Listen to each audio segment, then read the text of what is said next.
They're actually speed bumps. I meant to slow down and I never do. Well, not much anyway. It's probably why my shock absorbers go in my Jeep, right? That's what I got a Jeep for. Anyways, so here is the thing. Today, for some reason, I'm even more emotional, and I cannot imagine why. But who cares why, right? If you ever want to drive yourself insane, ask yourself the question why. Because 9 times out of 10, you'll never really work it out. Except, here's what I always say to people: if you want to be healthy, and it's to do with you, not with them. You know, in other words, if you want to drive yourself insane, you know, question somebody else's behavior. But if you want to keep yourself sane, this is okay to find out what the trigger was, for example. You know, I'm trying to process and find out what triggered me to be so emotional today. I'm not bad. I'm not bad. So don't worry.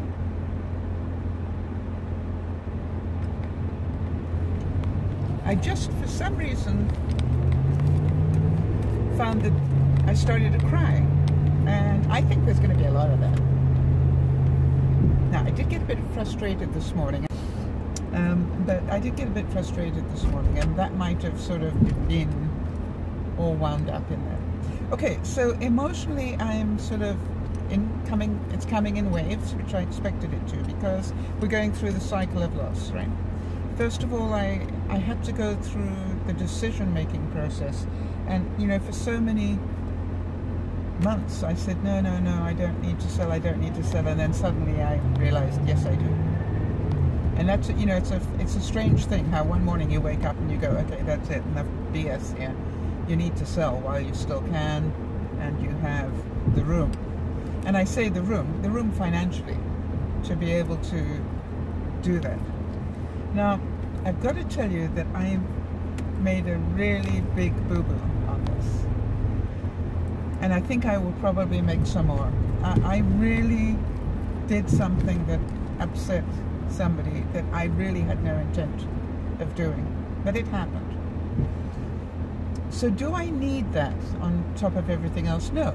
But did I create it? Yes. Yes, I did. Now, was I totally to blame? No. So this emotional thing could all be tied up to the residue of that trauma, because it was a little bit traumatic. So I'm trying to be really gentle with myself about the fact that, you know, it is what it is. One thing I do know, if ever you really mess up, and I think in a small way I did. I don't think, as I said, I don't think I was totally responsible, but I do believe that I did have some culpability.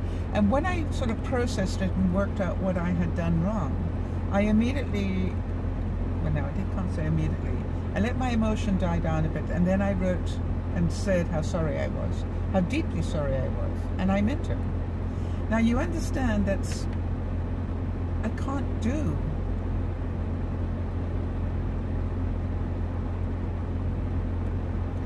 anything else. I don't need to keep apologizing. I don't need to try and make it right. I have to believe that the relationship that I have with that person is strong enough to withstand this.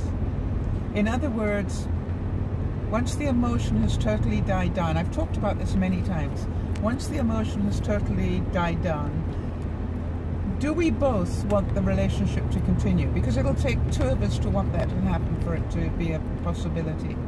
And I'm sure you have all had experiences where only one of you wanted the relationship to continue. I can think of many in my life where that was a reality for me. So, and at least one or two that it was the other way around, that they wanted it to continue, and I sure as heck didn't. So, you know, you're only responsible for your behavior. and your side of any conflict. So now I have to wait it out to see whether we will still have a relationship after this. I hope so. And the reason I say this is because I think this could happen, you know, because I'm obviously heavily stressed at this point. I'm probably going to word things badly again. And I'm probably going to do a number of things that will upset people.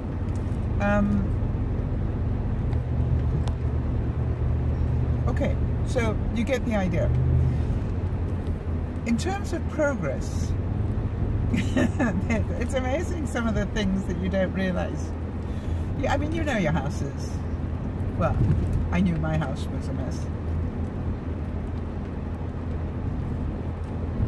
The interesting thing for me was that I didn't realize that downsizing becomes an obsession. Nobody warned me about that. Now, for example, I'm doing what I call stage 1 of downsizing. I'm trying to downsize it enough to clean everything up. That's a major job. I cannot believe how much work that is, but it is. But what I've discovered is that once you're in that sort of mindset,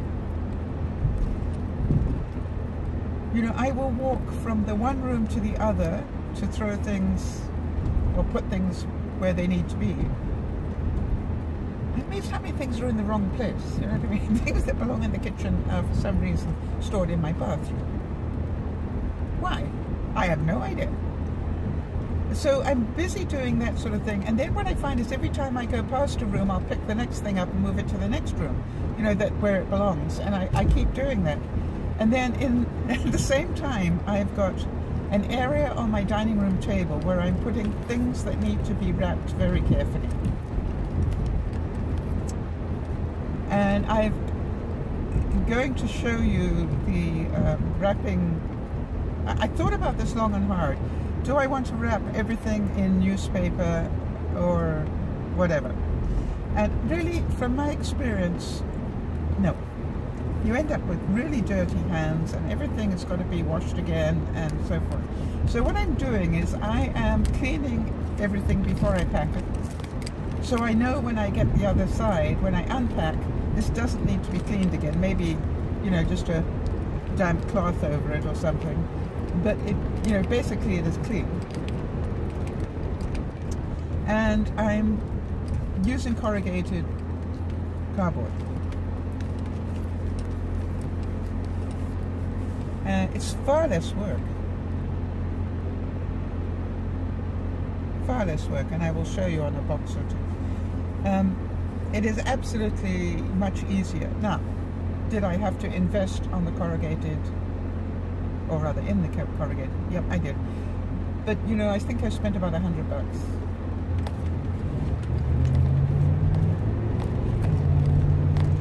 And it's all recyclable, so when I get the other end, I will just recycle bag by bag.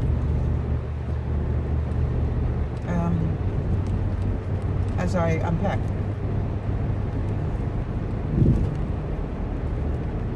The other thing I did is, and I really want to check this out, I heard from my realtor that if you go to U-Haul, they have a lot of people, you know, who bring back their U-Haul units and, you know, have left all their boxes in there. And so they have stacks and stacks of old boxes. Now I am going to check that out, probably today. But what I have done is for the important stuff. When I say the important stuff, the stuff that I know will go immediately into wherever I move and be some of the first stuff I unpack because it's home. You know, the things that make it home, not the things that make it functional. I'm actually packing those in boxes. Banker boxes, and I did buy 50 banker boxes just for that purpose.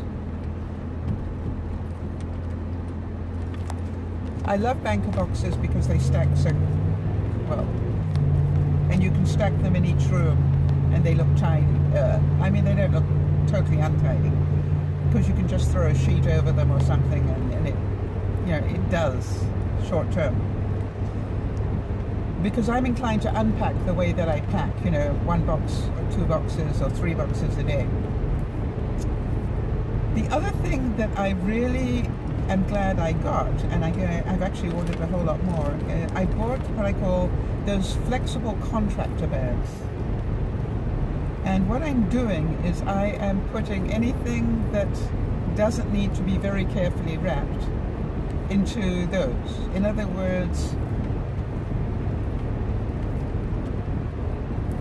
my winter clothes, it snowed yesterday, I might add, but my winter clothes can start going in there, I guess, or not, because I'm probably going to need turn of the season clothes from now on. You know, we're heading into better weather. Well, not really. It's still February, isn't it? So, yeah. March, April. Yeah, so we've got 2 months, but those are the 2 months I will be packing up, selling and everything else. So most of my time for that I'm going to be wearing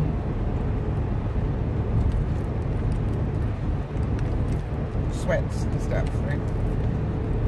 Alright, so I can pack a lot of my winter stuff. I just got to go through it and work out what I can. And that's what I'm going to do. I will just throw those into bags and mark them keep so I don't donate them. Oh, the other thing I did, by the way, anything that's got fragile in it, I bought some of that silver duct tape.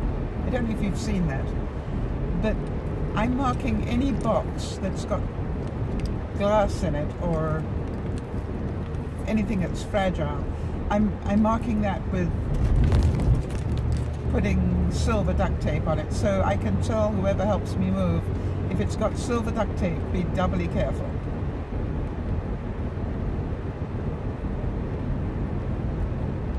So that's where I'm at. I would give my emotional health at about an 8 out of 10 at the moment. It's fluctuating, we know that.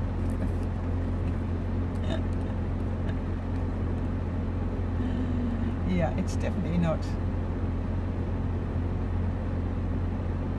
Alright, on the good news, because I think it's important to give you good news. The sleep apnea thing, for those of you who've been following my health issue, I've had this, what they call a CPAP machine, which basically pushes air, not just oxygen, well, it is oxygen, I suppose, but it pushes air up your nose at night. And I wasn't too sure whether that was ever going to work for me, quite honestly. But something strange has started to happen. I've had it a couple of weeks now, and what I've noticed is I'm starting to dream. Now, I haven't been dreaming for a long time. And that means I'm getting REM. That's the rapid eye movement, deep sleep, restorative sleep. Yay! So the other thing I notice is I'm not waking up. I don't think I'm waking up quite as often during the night. Or I'm not going to sleep at all. I'm aware that the stress of what I'm dealing with at the moment is affecting my sleep pattern as well. So I'm trying to be fair on the machine. And quite honestly, I do think that when I do this right, I'm getting a better sleep. So that's good to know. And hopefully my strength will come back and my vitality. Yeah, there's a word. Yeah. Vitality. My vitality will come back. That would be really nice, wouldn't it? Now, on the weight side, just so you know, update on that. Really weird. I'm doing obviously a lot more movement, probably doubling my steps per day, and yet I'm not losing weight, which tells me something. My body is hanging on to something for some reason. Now, I'm inclined to drink breakfast, and my breakfast drink is some mixed fruit and veg that they make specially for green juice. I have some of that. I have half a banana, and I also have about a quarter of a cup of grains. Like, I buy 9-grain granola and I pulverize it in my magic bullet. And so whenever I make a smoothie, I put in about a quarter of a cup of mixed grains for fiber and good health and all that sort of stuff. Plus, I'm taking fiber, so we know that everything's doing what it should. But the question is, why am I still putting on weight? And, well, not putting it on, but I'm definitely not dropping at the rate I was before Christmas. And I know what you're saying. You're saying, what are you putting in? Well, I'm putting in the same as I was before Christmas. And now, because it's Lent, I decided to give up Mars bars for Lent. So that's a major. I can't even have a Mars bar when I go shopping. I always treat myself to a Mars bar when I go shopping. I know I'm going to regret this, and it's a long way to April. But I can do this. What did you give up for Lent? Let me know. All right, everybody, so that's my update. Hope that makes some sense to you all. And thank you for your support as I go through this very emotional time. Hopefully we'll all learn something from it. Let me know if you're enjoying the tips on the packing and downsizing. Nice to know that I'm doing something that's of benefit in all of this. I think I need to know that some level. What's been your favorite tip so far? All right, everybody, see you soon. Bye-bye for now.